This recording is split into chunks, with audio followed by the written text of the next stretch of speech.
What's up, everybody? So this next podcast is we're going to be talking about UFC 274, Justin Gaethje, Oliveira, Rosana Junis, and Carla Esparza, and Tony Ferguson and Michael Chandler. So awesome fights. I'm going to get my take on it. Me and James are going to talk about it. So check it out, man. It just happened. It's a big talk now. Right on.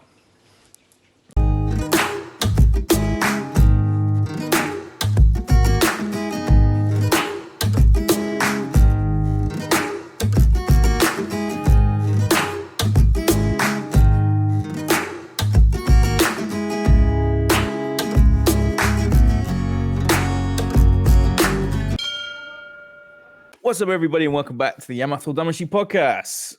Enson, how's it going? We had a last episode, we had Brent on. That was good catching up with Brent, man. Yeah, that was nice, man. And the pictures he sent was crazy. Fucking crazy, yeah. Video too. I couldn't find the video. I looked all day that day and I was saying, damn, I can't find it. But he got all that. That's all his pictures and all his videos. Nice. The sparring photo as well is so like... Yes, I don't know why he didn't send me that video of the sparring. He has the video of the sparring. Oh, no way. Yeah, I have the full video of the sparring from the beginning to the end. Need to release that at some point. Just get it out there. Yeah. So this past weekend, it was UFC 274, and the main event was a fight we were both really looking forward to. You know, Justin Gaethje is one of your favorites. Charles Oliveira is one of my favorites. And then so is Justin Gaethje. Both guys, right? We're fans of both guys just because of their styles. Yeah. But overall, first thoughts on that main event? Ah, man, it just started off all wrong with him missing weight, you know. Yeah. There's all this type of things are coming up that they have a preliminary weight machine and they have the official weight machine, and it's supposed to be calibrated. So Eric Nixick actually put in he actually made a little video about the fact that, you know, they have Oliveira was kind of surprised that he didn't make weight because in the preliminary scale he made weight. So there's all this speculation of someone in the back might have screwed up, or Dana was saying something like because it changed. There's some people that are coming with pounds, some people coming in doing kilos. Their people are fucking with the scale, and somebody might have just moved the weight the wrong way when Oliveira went on, and so he did look surprised. That's why when he went out and he was like, "Whoa!" Yeah. But with that said, to avoid all that, you know, like the UFC is in a big controversy now. There's no champion now. But Oliveira won so convincingly, it's kind of like you gotta still consider him the champ. Yeah, without a doubt. And you know, I like Justin Gaethje. I think he's such a good guy. He doesn't talk shit, fights hard, and you know, I just thought, you know, it was his time. And I thought that it would. I thought the stars were aligning because, you know, it would save UFC a lot of problems. Gaethje gets the belt. You know, it's like fuck, and oh my god. You know, granted, man, Oliveira actually did have a chance standing, and Gaethje had no chance on the ground. So, as far as a complete fighter, Oliveira is definitely a much more complete fighter, man. Fuck, I mean, he was hurting Gaethje standing. I mean, he got hurt too, but they were hurting each other. But it's not like on the ground, Gaethje had like started putting Oliveira in any danger at all. So, yeah, I mean, you know what kind of surprised me? Mm-hmm. The fact that Gaethje tapped. He looked like he was sort of about to go out, right? And it was like sort of like the very last second he tapped. But yeah, I know what you mean. I was thinking, is he gonna? But I don't know. I was disappointed. Well, you know what it shows, that we all know Gaethje's not a pussy. Mm-hmm. You know, we know he's one of the warriors, the few warriors that are in the UFC. What happened in that fight is he got mentally broke. So his focus on getting out went to his focus on what he's feeling. So his frame of mind, his mindset broke. So that's when you start thinking about tapping wouldn't even come into play. It wouldn't even be an option if he was constantly trying to get the hand out, trying to relax, you know. So I mean, it was disappointing, although it doesn't change my view on him at all. It's just the fact that he got broke, man. I mean, when the choke was in that deep, he pulled the hand away once, and Oliveira got it in a lot deeper on the second set. The second time he set it in, and it was like he got broken. He literally got broke. And I don't know if you've ever been choked out. It's not painful, but it's a shitty. It's like everything starts closing in on you. You can't even say your name. You can't even say hi. You can't even say ah. It's just like everything, and everything just your windpipe. Everything is like, whoa. That you pretty much know it's going to be lights out, but Yeah. No, it's just Oliveira is such a savage, man. To do that, it's just unbelievable. Yeah. Yeah, the tear he's been on. It's like 11-fight win streak in the UFC, and just it is one of those where the amount of times he'll go down, he'll just keep getting back up and coming at you. It's just like he's got to be the funnest fighter to watch right now. Because how as good as his ground is being shown now. Damn, like even like a grappling match between him and Khabib would be something I would want to watch. Yeah. Khabib's retired. Do a grappling match, man. Yeah. I mean, that was going to be my next question: is what would you like to see next for Oliveira? Because there's some options out there, and we're talking about Makhachev, which is close to Khabib. I mean, it's not Khabib, but it's similar fighting style. What do you in that matchup? I mean, what do you think happens in the ground? I think it's going to be a matter of if Makhachev cannot make any mistakes, because Oliveira is good enough that if there's a little bit of a mistake, he'll definitely capitalize on it. But with that said, knowing, because I'm a ground fighter too, the ground is not that hard to defend from. So, like arm bars, chokes, there's a little points that you can really be careful of that can really, counter ground attacks. And Makhachev is probably good enough that he knows those things. So, I mean, if it was a straight up grappling match and they're trying to submit each other, then the technique really comes in. I think Makhachev's ground is more basic. He has more position, balance. He probably is a lot more sturdy on the feet, throws hard punches from the guard. But I think Oliveira has a lot more technique and more variety of attacks. So I think it's gonna be a matter of how much damage Makhachev can do, because I'm just anticipating Oliveira's going to be on his back. And it's going to matter of how he can be careful and how much his striking from the top can put Oliveira on a defense. If his striking isn't good enough to put Oliveira in much of a defense, then it's gonna be real dangerous on the attacks that Oliveira is going to throw at him. So that's my take. Yeah. Yeah, it's super interesting, that fight, because the other element as well is Oliveira's stand-ups look really good in the Gaethje fight as well. So you throw that in against Makhachev as well. Like, how does that change? So I hope they do that fight, because stylistically, I think it's one of the most intriguing fights they could make. I think because Oliveira, I think he's got Dustin's number. He's got Gaethje's number. He's got Ferguson's number.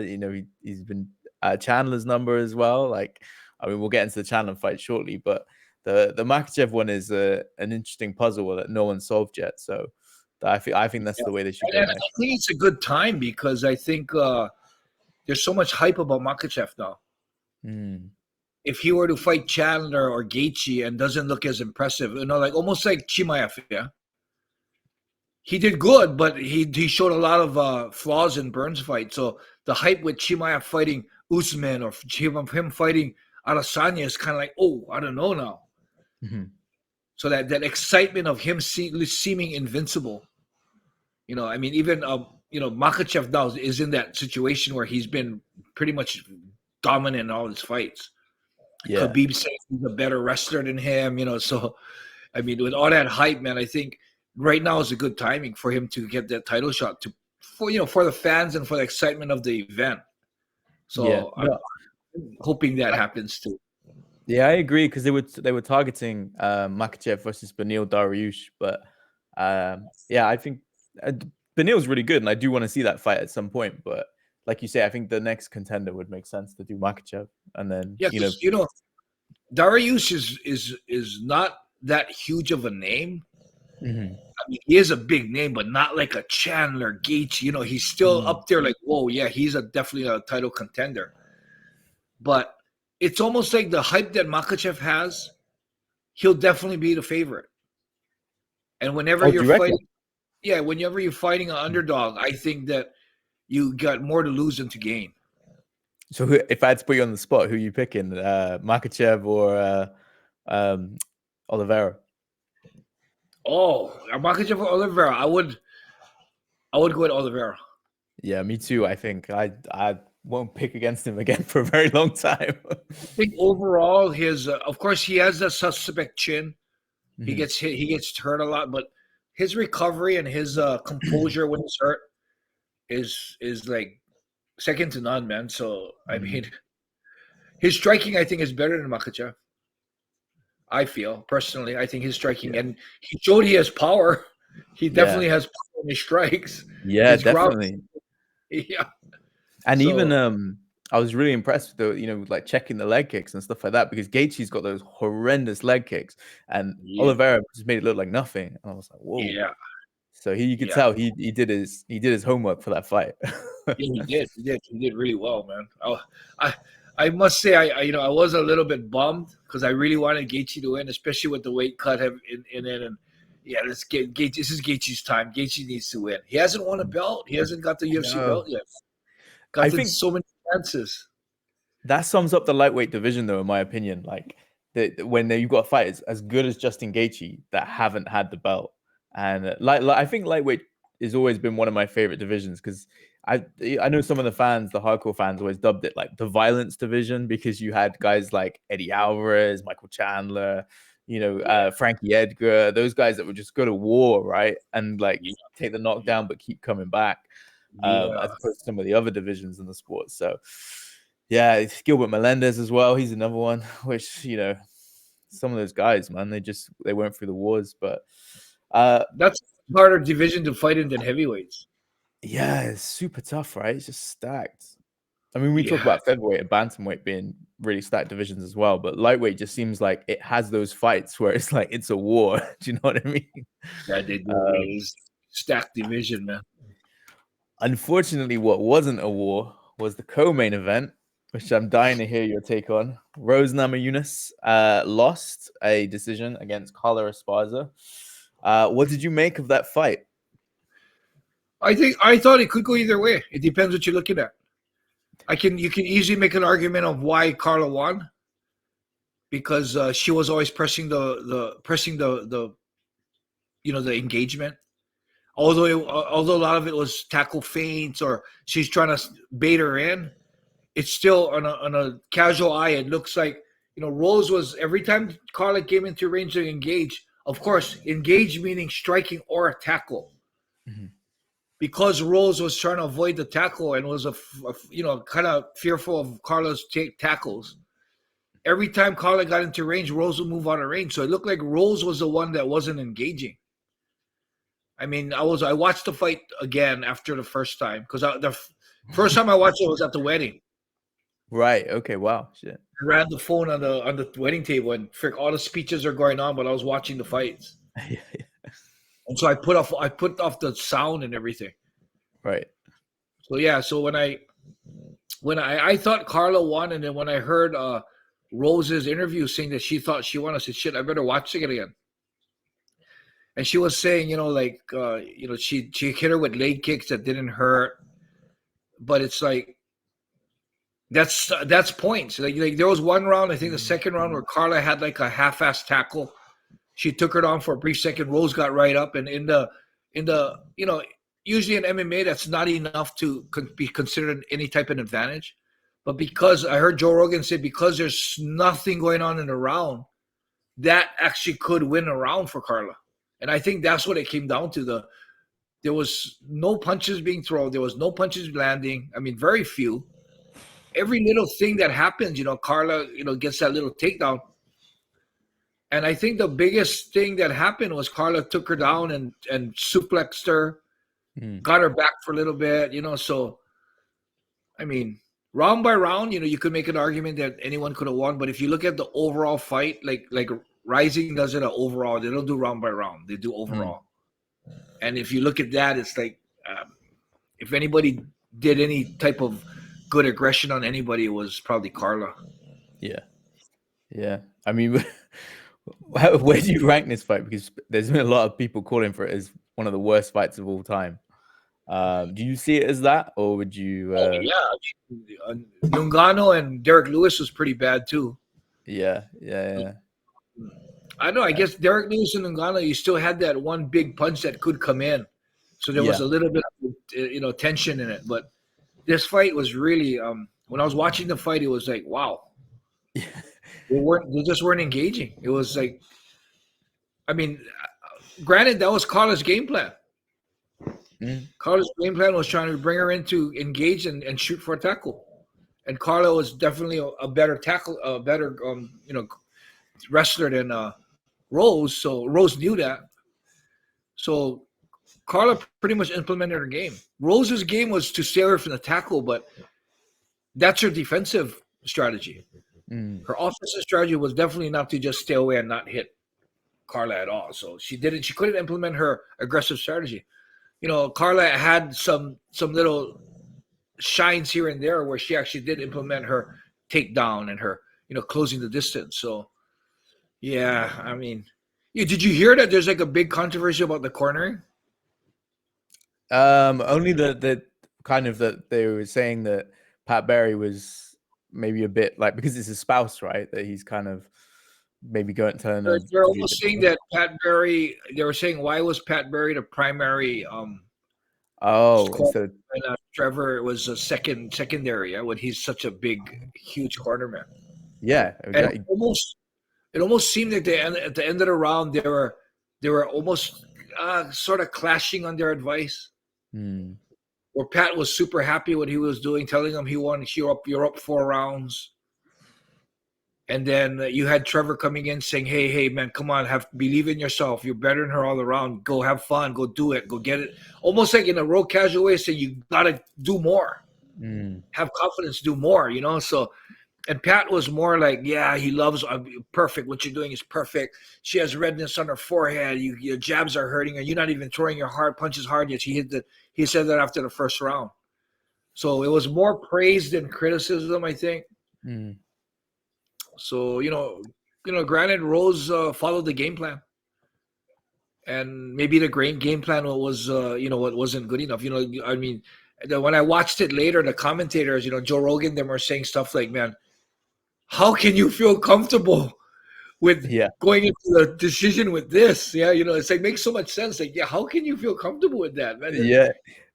I think that was one of the funniest bits of the broadcast, because the commentary, DC and Joe Rogan were just keeping it real. They were like, this is a terrible fight. What's going on here? What are they doing? Like, do you know what I mean? It was like almost like they're two guys on the couch just sort of having that real honest thing. It wasn't like they were sort of, you can hear like John Anik trying to keep it like together, and they're just like, nah, this is rubbish.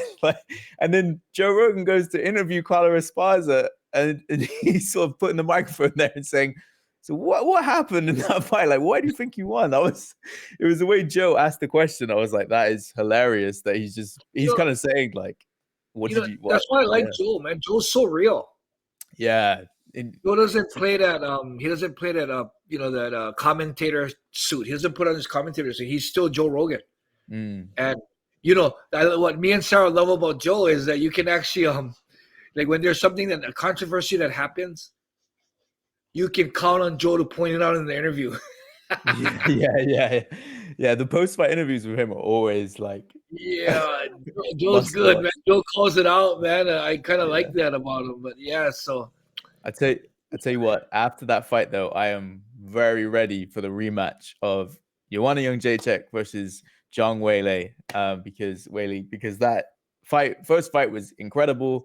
I think if Carla or Rose ever fight like that again against either of those two, then they'll get destroyed because I don't think they're going to get a rematch like that. Carla and Rose. I don't think Rose wants a rematch, but I don't know. That was so horrible. I don't think they're going to get a rematch. no one wants to see that fight. Did you see Whaley called out Carla now? Yeah, and then Joanna was like, "We're booked to fight." Yeah, like what the fuck? She wants the title, man. I think Whaley sees that she can dominate Carla. Yeah, I think both of them can. I think Joanna will do what she did in the first fight and pick her apart. And I think it's one of those things that styles. Yeah, styles make matches. Yeah. Is that the one thing interesting about MMA? You really can't say A beats B, B beats C. It doesn't mean A is going to beat C. Yeah, like Carla, Rose beats Joanna. Joanna beat Carla. Doesn't mean Rose is going to stomp over Carla. So yeah, it's true, right? That's I mean, couldn't have a nicer person though. Carla's such a sweet girl. Yeah, she always seemed really like a nice person than that. I love her coach, Colin Oyama. I think he was raised in Hawaii. Oh, really? Cool. Colin's a good guy. We message every so often, but yeah, I'm happy for their team, man. They're good. Yeah. And congrats to her, right? She's getting married. I was thinking like they were saying about she's getting married on the next weekend or something. I was like, fuck, imagine, being a pro fighter and then going getting married the weekend after. That's a gamble in itself, right? Wouldn't that be classic? They'll have all these freaking bruises on your face and getting married. That'd be like a perfect MMA fighter wedding picture. Yeah, imagine, right? She said she's gonna wear the belt in the wedding ceremony. Don't blame her, Hell yeah, why not, man? That's pretty cool, man. It is cool. It's better than fucking DC carrying his belt around the arenas and shit after he won the belt. Yeah. Funny guy, man. So, we got to get into Tony Ferguson and Michael Chandler because that was something else, man. That first round was insane, and then the finish. But yeah, I mean, that was rank. I mean, got to be one of the most brutal knockout. Well, probably knockout of the year so far, right? Oh yeah, and Ferguson was doing super good in the first round. I was like, holy shit, Ferguson is looked like he won the first round. Like, holy shit, this is crazy. Yeah. It's funny. Go on. I had the phone on the table, and there was a speech going on, and we're watching the phone. We're watching the fights. Well, actually, no, that one was when it was in the chapel. I was in the chapel, and they were doing those all that singing. That it's so funny because in Japan, no one's a Christian, but they go to a Christian church and have a Christian priest in a Christian, chapel to have the ceremony, and they say amen, and some of the kids don't even know what amen means. So anyway, we're sitting in the chapel, and they're doing all they're singing Christian songs and all that stuff, and watching the fight on the bottom, like watching it in the back. I purposely sat in the back so I could watch the fight. So I was watching the fights with no sound, and when that happened, I kind of went, whoa! I was like, I kind of like, whoa, because that was really, it caught you off guard, man, because Ferguson was doing, was like, oh, who's gonna catch who? But I mean, that was like lights out. I was kind of actually worried the way Ferguson fell and the way he did it. I was like, holy shit, I hope he's not hurt. Yeah, the way he landed on his head was like, could have been like a neck injury or anything. And like you said, it was heartbreaking for him because the last couple of performances, people had been like saying, oh, is Tony done or is he not that good, which is just ridiculous. But he came back into this fight. It looked like it was going to be one of those awesome Michael Chandler wars that we've seen so many of, like back and forth. And I was like ready for round 2, and then just bam, just like that, just out. And I just couldn't believe it. It was one of the most shocking knockouts, I can remember in a long time. That was crazy, man. Yeah, it's like, who is? Wow. What do you think is the most shocking knockout of all time? In fact, I know I'm putting you on the spot here, but like, because there's one that always resonates in my head because I just remember being gobsmacked when it happened. Ronda Rousey, Holly Holm. Oh, really? Okay. That was a shocker. Yeah, it was a shocker. I mean, you might mention something that was more of a shocker, but, whenever you talk about knockouts, I know we're talking MMA, but Buster Douglas, Mike Tyson comes up to me. Oh, yeah. You know, I was such a Mike Tyson fan. It fucking broke my heart. Really, yeah. It ruined my whole week, man. I mean, I felt like something bad happened to me. It was like, fuck, man. I felt so shitty, and I Where were you when you watched it? was in Hawaii. Ah, nice. It was in Tokyo to the fight, yeah. Yeah, that's what I was asking. Yeah, I was thinking. Yeah, man. I was still in Hawaii. It was back before I moved to Japan, and oh my god, it was like my hero just got knocked the fuck out. You know, putting his mouthpiece halfway in his mouth. It was so when you talk about knockouts, the shocking knockout, that was probably the one for me that just every time you say shocking knockout, that Mike Tyson Buster Douglas comes up in my head. How about you? Who did you, what fight did you remember as a Crow Cup versus Gonzaga, because of the way it happened with Gonzaga landing the head kick on Crow Cup. And I just remember like the crowd were just like stunned. And then just you see Gonzaga, this huge Brazilian guy, just look like, and you're just like, what? Crow Cup's the one that does the head kick knockouts. And that to me was one of the most shocking ones. his Just because knee fell? He tore his ligaments in his knee too. Yeah, it's crazy. The way he fell back, yeah. You know what else?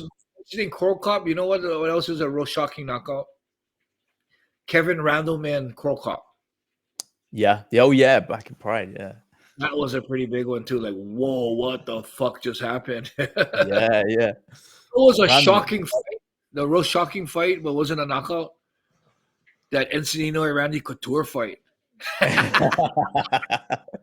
a I great love fight. to run the risk. Everybody counted me out on that one. Fuck them. Yeah, I know, right? Yeah, especially with where Randy was in his career as well, right?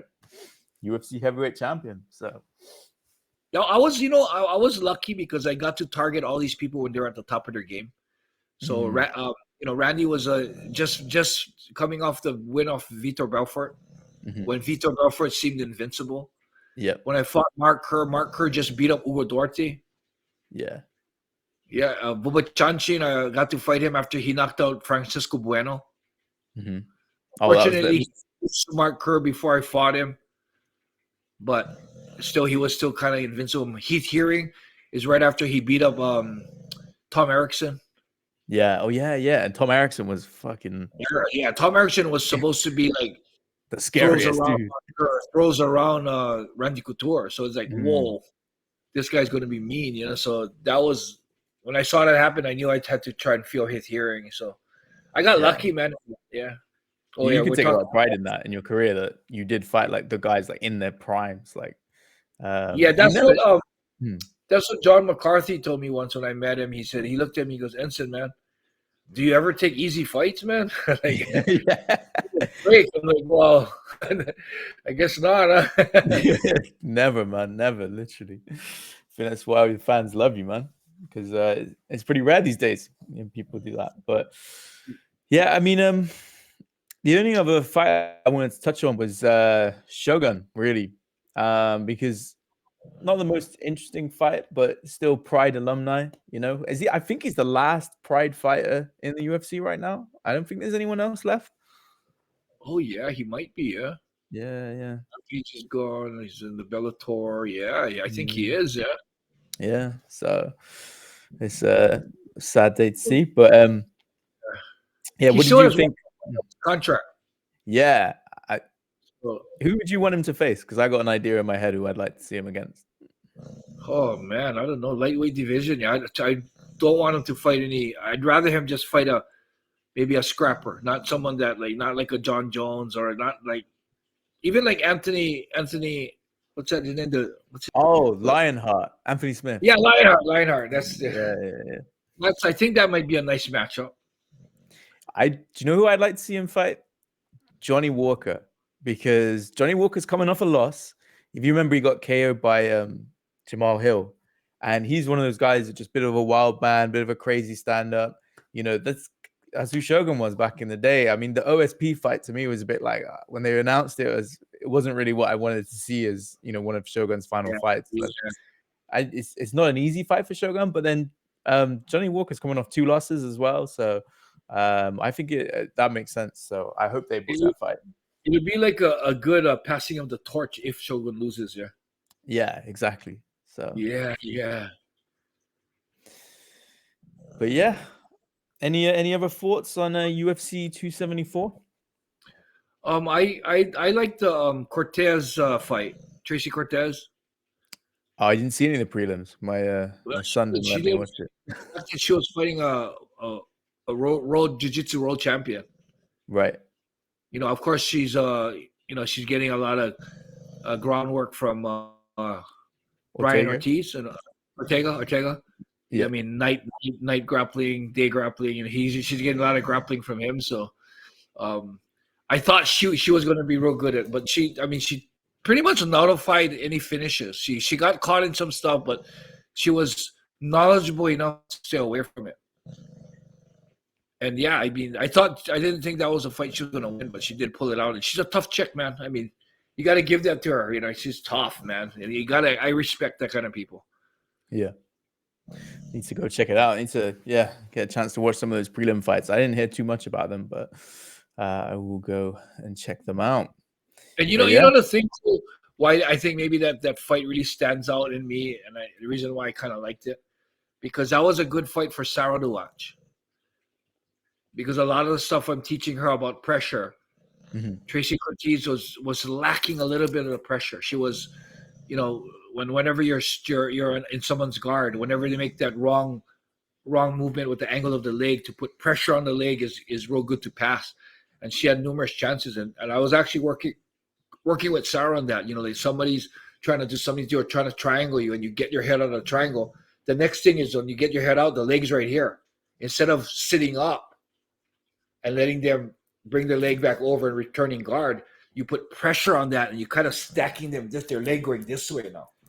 And Tracy had like 3 or 4 opportunities like that, and I was like, oh shit, so I called Sarah right away, watched that fight, and I videoed a section of it where she right here, she should put pressure. Her neck should be like smashed onto her leg and start moving her body around instead of just having it where there's a little bit of space where, the girl, her opponent, could easily just recover guard.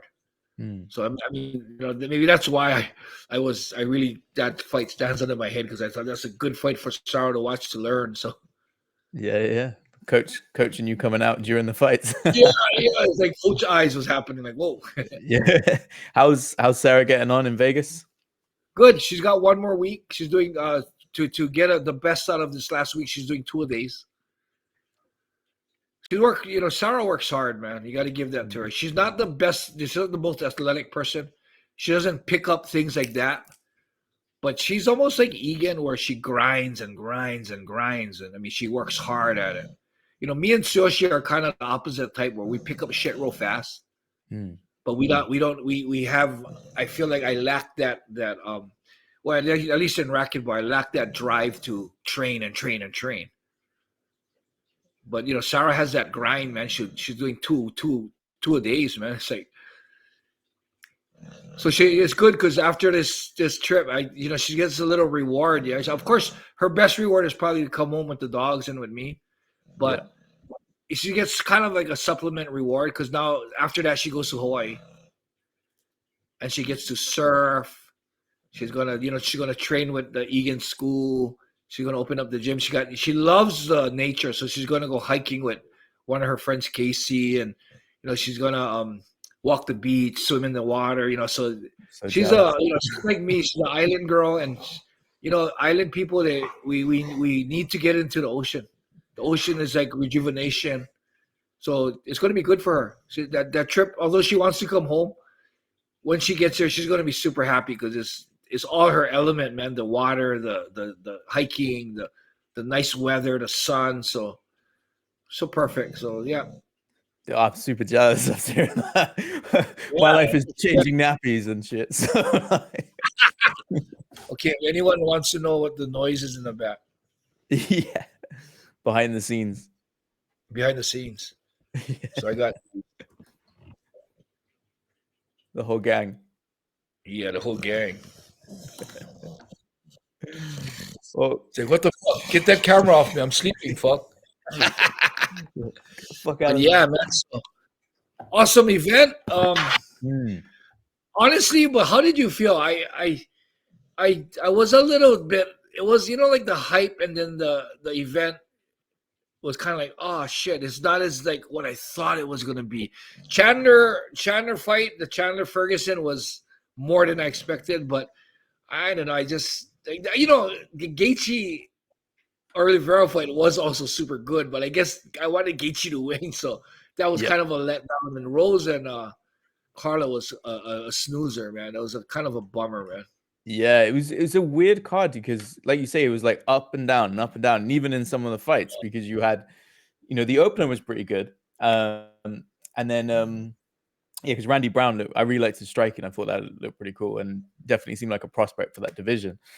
And then they go, and then you get the Shogun fight, which was like it's a bit of a dud fight, and then you get that amazing first round with fucking Michael Chandler and Tony Ferguson. Then you're like, right, yeah, round 2. I'm ready for round 3 as well when it comes. And then it's like, bang, over. It's like, oh, okay. But it was still amazing knockout. So it was a great fight. And then you go into that fight, the next fight, where it was like complete, like, as we said, like top 5 all-time bad fights. And then you get the main event, which you're finally looking forward to. And it was so good while it lasted, but it was like 3 minutes. It was like, I wanted 25 minutes of a fight like that, but it's such a good fight. It's one of the few fights where immediately like I need to watch that again because I just didn't get enough of it that I'll just take and watch it again. So it was like, I know what you mean. It was an event where it was good, but it left you wanting more for sure. It's one of those that the anticipation and the outcome was like, shit, I thought it was going to be better. But when you think about it, besides the the 3 main events, 3 main cards that I was really looking forward to. Mm-hmm. 2 of them was super good. So yeah. It's just short. Yeah, I don't know. Maybe that Rose Carla fight just had so much of a boring impact. That was a good fight to everyone go to the bathroom, go get your drinks, get your food. Good fight to watch at a wedding. Yeah, perfect. Yeah, it was actually it was uneventful, man. Like wow. So it was hard because when I was seeing it, I was saying, man, this is like. How are they going to pick a winner? I was saying that's so hard. So I would turn the volume up a little bit, put the phone to my ear in between rounds because I wanted to hear what Joe Rogan and them were saying. Yeah, and they were saying the exact same things, man. Holy shit. This is like, how can they be comfortable with this? Yeah, they were shitting on the fight hard, which, as I said, quite like that, to be honest. Like the honest approach worked better. Yeah. People trying to, When's the next big card? When is 274? Or 374. So that was 274. So 275 is, let's see what they got announced for so far.